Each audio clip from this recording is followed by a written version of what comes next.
안녕하세요. 하나바이블 오과정 1학기 청소년부 8과 교사교육 영상입니다. 우리 8과의 제목은 무엇일까요? 8과는 환대입니다. 자, 환대는 우리, 공동체에 해당하는 성품이고요. 부정적인 성품은 냉대입니다. 자, 환대의 학습 계열을 살펴보시면 다음과 같습니다. 읽을 말씀은 히브리서 13장 1절에서 3절까지, 그리고 창세기 18장 1절에서 15절까지의 말씀입니다. 자, 외울 말씀은 히브리서 13장 2절인데요. 제가 이게 읽어볼게요. 손님 대접하기를 잊지 말라. 이로써 부지 중에 천사들을 대접한 이들이 있었느니라. 네, 이렇게 나와 있습니다. 자, 학습 요점 더 하나바이블입니다. 환대의 성품은 모든 사람을 포용하여 공동체를 세운다. 자, 적용도 볼까요? 모든 사람을 반갑게 맞이하고 대접하자가 환대의 학습 개요가 되겠습니다.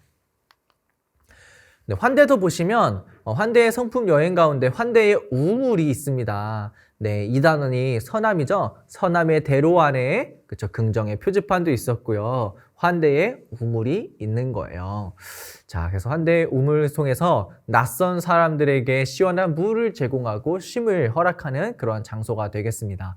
쭉 한번 읽어보시면서 내가 지금 어디에 있는지 한번 생각해 보면 재밌을 것 같아요. 8과 환대에도 설교 노트가 동일하게 들어가 있습니다. 그리고 그 아래에 내가 생각하는 환대란 무엇인지 묻고 답할 수 있는 질문이 들어가 있죠. 자, 환대의 첫 번째 학습 단계 보겠습니다. 방향 정하기죠. 이렇게 질문합니다. 히브리서 13장 1절에서 3절을 읽고 그리스도인에게 권면하는 4가지 문장을 선으로 연결해 봅시다. 네, 라고 되어 있어요. 첫 번째, 형제 사랑하기를 어떻게 해야 될까요? 계속 해야 하는 거예요. 네, 형제 사랑하는 것, 형제적인 사랑, 마치 내 누나, 언니, 오빠, 형, 동생처럼 우리 교회에 있는 사람들 뿐만 아니라 주변에 교회 밖에 있는 사람들도 사랑해야 한다는 것입니다. 자, 두 번째는요, 손님 대접하기를 어떻게 합니까? 잊지 말라.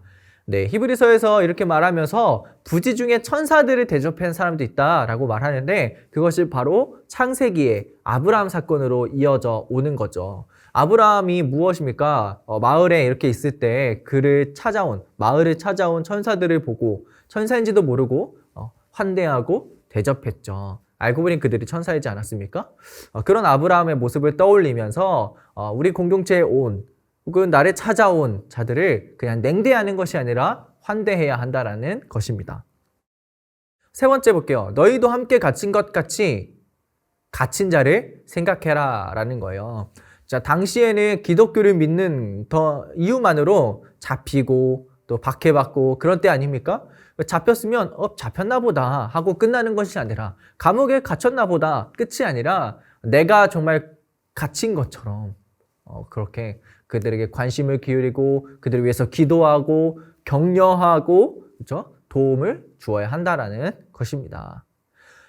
네 번째도 비슷한 맥락이죠. 너희도 몸을 가졌은즉 학대받는 자를 생각하라라는 거예요. 그러니까 뭡니까? 박해받는 자들, 우리 형제 자매들을 기억하고 격려하고 도와주어야 한다라는 거예요. 왜냐하면 우리도 몸을 가졌기 때문입니다. 교회는 여러분 바울이 무엇이라고 말하죠? 한 몸이라고 말합니다. 예수 그리스도가 교회의 머리가 되시고 각 사람은 지체가 되는 거죠. 그렇기 때문에 우리가 팔이 다치면 몸 전체의 고통이 느껴지잖아요. 그것처럼 몸을 가진 한 몸으로서 누군가가 갇히고 누군가가 학대받고 누군가가 고통 가운데 있다면 무시하고 냉대하고 무관심하는 게 아니라 마치 내 몸이 아픈 것처럼 형제를 사랑하는 것처럼 그에게 다가가서 환대해야 한다는 것입니다. 자, 머무르기로 넘어갑니다. 글을 읽고 환대해야 할 이유가 무엇인지 생각해 보는데요. 자, 읽어볼게요. 한 튀르키예 선교사님은 이슬람 국가라는 특수한 환경 속에서 한국어 교실을 열어 학생들을 가르쳤습니다. 튀르키예에서는 복음을 직접 전할 수는 없었습니다. 무슬림은 예수님을 믿으면 가족과 사회로부터 외면받고 쫓겨날 위험이 있기 때문이죠. 그럼에도 불구하고 선교사님은 학생들을 위해 매일 정성스러운 식사를 준비하고 대접했습니다. 예수님의 사랑으로 그들에게 환대를 베푼 것이죠. 자, 시간이 흐른 뒤 학생들은 선교사님을 향해 고백했습니다. 이제 우리도 그리스도인이 되어 예수님의 제자로 살아가겠습니다. 앞으로 겪게 될 핍박이 두렵지만 예수님을 의지함으로 이겨내겠습니다. 이와 같이 환대는 낯선 일을 받아들이고 섬기는 대접을 넘어 영혼을 살리는 통로가 되었습니다. 환대가 우리에게 필요한 이유는 무엇입니까? 나누고요. 환대의 성품을 같이 이야기합니다. 환대는 나그네나 손님과 같은 낯선 사람을 따뜻하게 대접하는 것을 의미합니다. 다음 세 번째 단계 내딛기입니다. 직접 그 자리에서 생각해보거나 연습해보거나 표현해보는 단계죠. 자, 보기를 참고해서 새 친구를 환대하는 매뉴얼을 작성해 보는 거예요.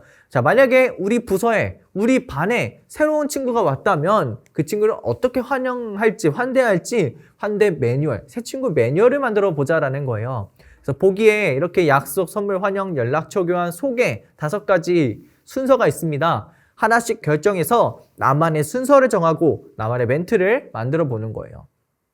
저는 이렇게 적었어요. 먼저 소개를 그래도 해야 되지 않겠는가? 그래서 누구야 반가워. 나는 2학년 배승리야. 우리 교회 온 것을 환영해. 세 번째는 연락처. 혹시 연락처 받을 수 있어? 내 번호도 알려줄게. 선물. 널 위해서 선물을 준비했어.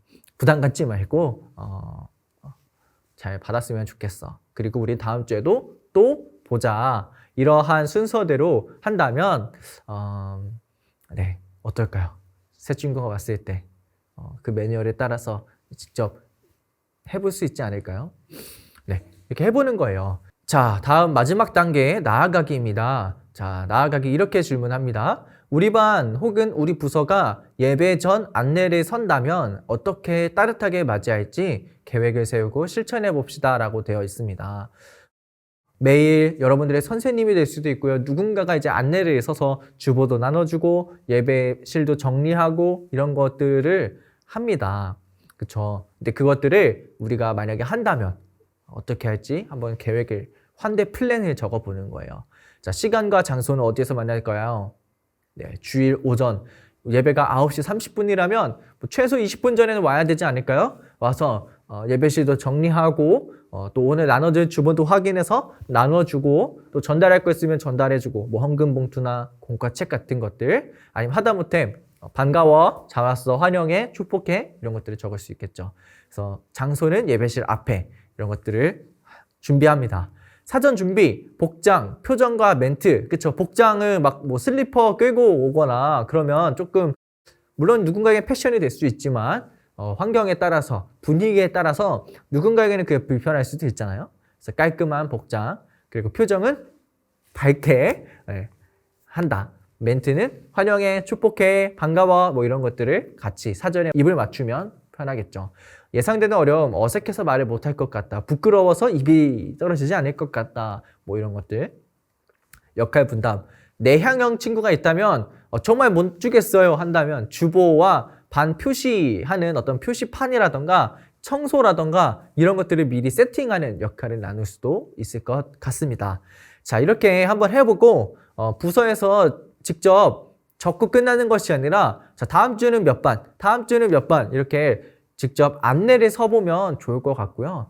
교회에 따라서 부서 반별로 하기가 어렵다면 우리 중등부 혹은 우리 중고등부가 우리 이번 어른 예배 때 혹은 금요 기도회 때 안내를 한번 서보면 어떨까? 그래서 한번 실천해 보는 것도 좋을 것 같습니다.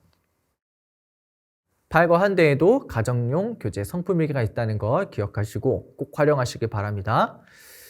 자, 팔과 교사 교육 영상을 마치려고 합니다. 자, 환대. 우리가 하나님으로부터 환대를 받았기 때문에 이 자리에 올 수 있었던 것이죠. 그 은혜를 기억하면서 우리 아이들을 그리고 우리 교회 처음 오는 교회 안에 있는 사람들 그리고 교회 밖에 있는 모든 사람들에게 환대할 수 있는 우리 저와 선생님들이 되었으면 좋겠습니다. 감사합니다.